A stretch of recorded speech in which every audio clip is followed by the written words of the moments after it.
ഈ വിയറ്റ്നാം കോളനിയിൽ ഒരു പെണ്ണിനെ കെട്ടാൻ മാനവും മര്യാദയുള്ള ഒരു ചെറുക്കം വരുന്നു തോന്നുന്നുണ്ടോ? ഉണ്ടോ? അതുകൊണ്ടല്ലേ വാടകയ്ക്കെങ്കിൽ വാടകയ്ക്ക് നിങ്ങളെ മാളികന്റെ മുകളില് കല്യാണം കഴിക്കാത്ത ഒരു ചെറുപ്പക്കാരൻ താമസിക്കുമ്പോ അവന്റെ കൽപ്പ് കയറി താമസിക്കാൻ നിങ്ങളെ മോള് വിചാരിച്ചാ പറ്റൂലേ? പറ്റൂലില്ല ഭാഗ്യമ്മേ?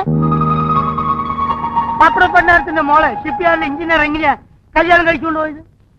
പ്രണയം. പ്രണയം പ്രേമം. ഈ പ്രേമം കണ്ടുപിടിച്ചിരിക്കുന്നത് തന്നെ ഇതിനു വേണ്ടിയാണ്. പാവപ്പെട്ട വീട്ടിലെ പെൺകുട്ടികൾ വലിയ വലിയ വീടുകളിൽ പോയി തമ്പുരാട്ടിമാരെ കഴിയാൻ. നമ്മൾ കൊണ്ടുവന്ന ആൾ ആരാന്നാ നിങ്ങൾ വിചാരിച്ചിരിക്കുന്നത്? അവൻ ബ്രാഹ്മണന്മാരാ, ബ്രാഹ്മണന്മാര്. കഥ എഴുതുന്ന പണിക്കാരൻ, പേര് കൃഷ്ണമൂർത്തി. എന്താ മോശ?